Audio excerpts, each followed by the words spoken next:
Hey everyone, welcome back to my channel. Today's video is a brand new segment which I hope you're going to enjoy called New Release Review. Every single Tuesday I go out there Blu-ray hunting, and 9 times out of 10 I do pick up the big brand new release of the week. So my intention with this series going forward is that on Tuesday nights, I will watch that big new release, and then on Wednesdays, expect a video just like this one, where I give you my overall thoughts about the film. Do I recommend that you watch it or pick it up?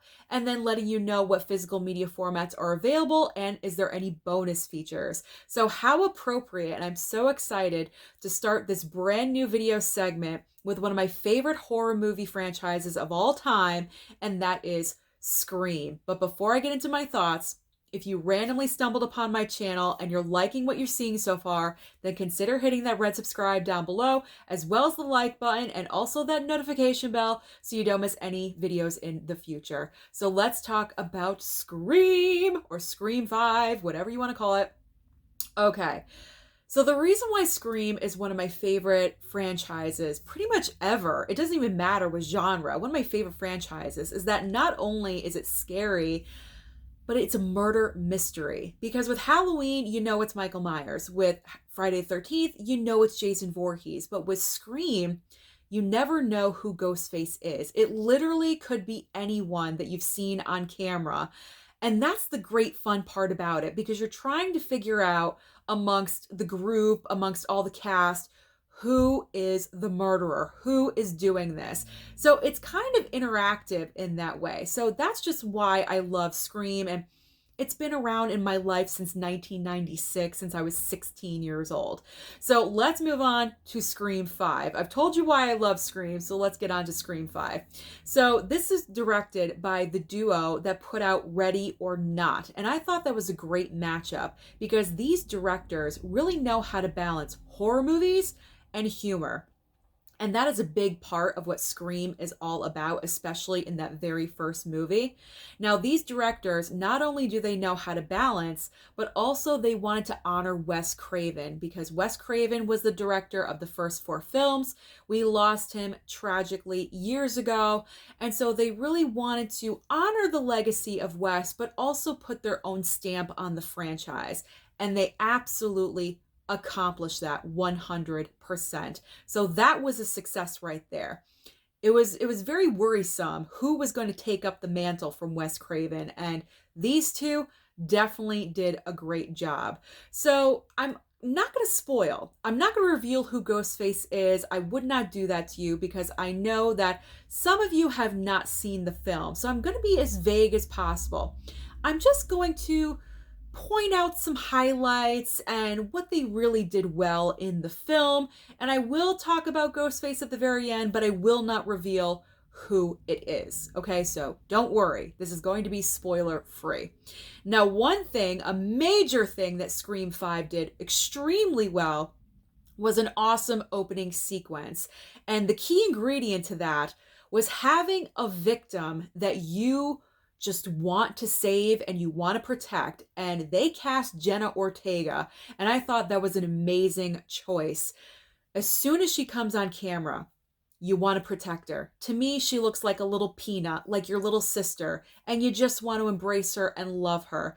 She, throughout the course of the opening sequence, just has the look of terror across her face the entire time. She sells it extremely well. So that was an accomplishment, because let's be honest, the opening sequence with Drew Barrymore in the very first film will always be the #1 opening in my opinion, but this one is a very close second, because not only with the great acting done by Jenna Ortega, but Ghostface. And there's 2 elements, because you have the person that embodies Ghostface on camera, but also with the voice of Roger L. Jackson. Now, he kind of got a little bit more playful in Scream 5 because he didn't come across with the voice, I'm saying, didn't come across as, let's play a game, what's your favorite scary movie, right off the bat. He pretended to be a friend of the mother, and of the mother of Jenna Ortega, but then he evolved into Ghostface. So I thought that was a brilliant way of kind of twisting it around, and he got extremely playful with the voice, and that was a great way of just making the opening sequence a little bit different. You don't want to divert too much from what we're familiar with because then it goes too off the rails, but it was just different enough.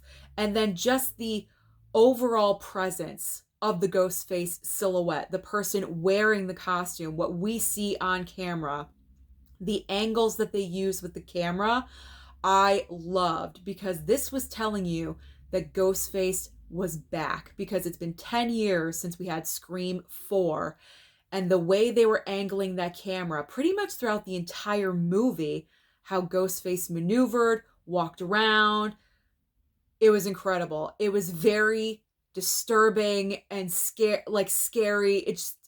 You don't want to mess around with him because he's back and he is out for vengeance. So let's talk about the gores and the kills for just 1 second. Ghostface is out for blood in this film. The way the stabs are way more than just one time. Usually in the past films, 1, 2 slices. Scream 5, we're getting multiple slices. Like, he's stabbing again and again and again.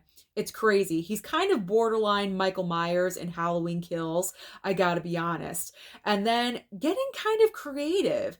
Like, there is a stab through the neck situation, which is, wow, we're going there. You don't expect it, but I really like it because this is kind of heading in a new direction for the Scream franchise of where we're going to go in future films. All right, so we got to talk about our legacy characters. Dewey, Sidney, and Gail. How can we not talk about them? Now, there's really not much to talk about, I gotta be honest. What is good about the movie is that they are showcased in different stages of their lives. It's been 10 years, people evolved during 10 years, and they're all in different places.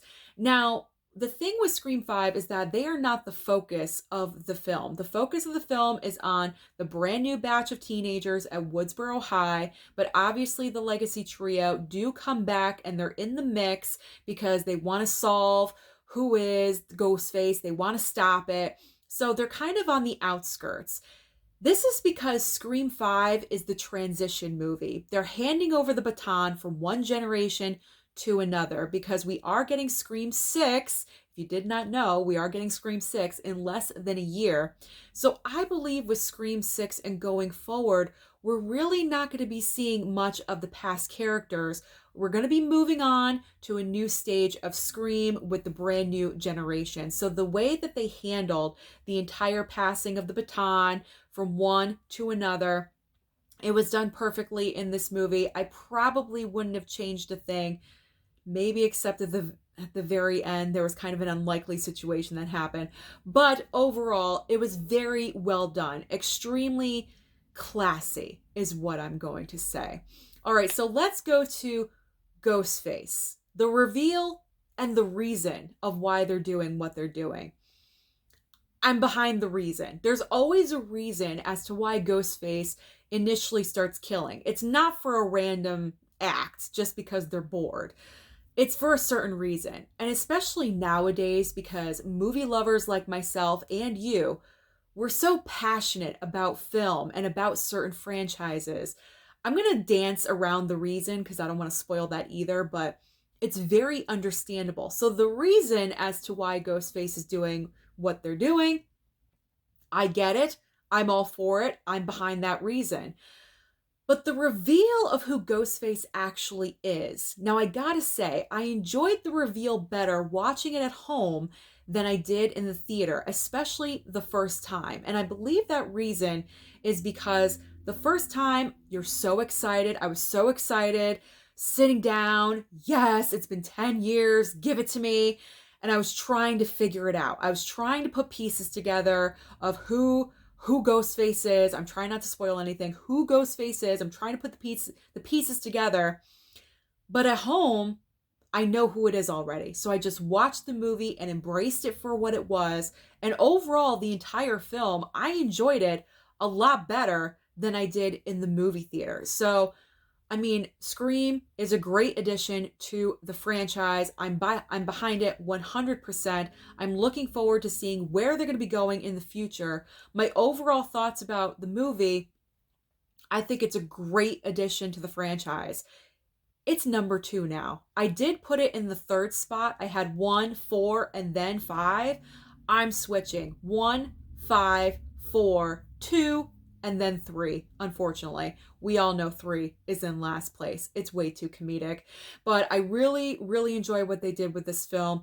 The kills were creative. It was just enough from the past going into the future. But now I think it's time to cut the cord with the past and move on with a brand new slate into the next generation of what Scream could possibly be. So, do I recommend that you watch this movie? Absolutely, yes, I do. Especially if you love the franchise and horror in general, you should watch it.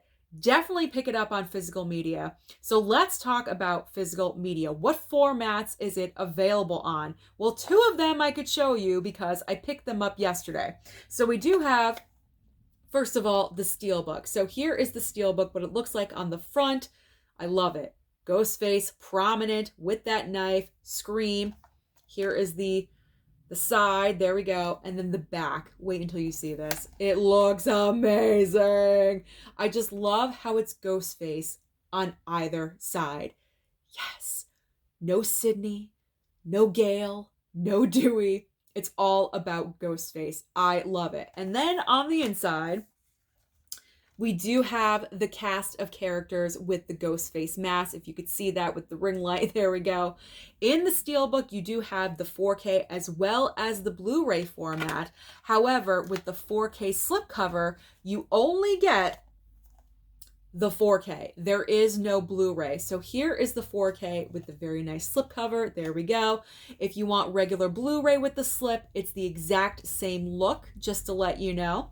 Now, if you are wanting the original film, they do have a dual pack on 4K as well as Blu-ray, but I'm just going to show you the 4K because the Blu-ray cover is exactly the same. So they do have a 4K slip option of the original Scream movie with Scream 5. So if you did not pick up the original, I highly suggest that you pick up this dual pack because if you want to have the 2 best, there you go. You don't need to go any further.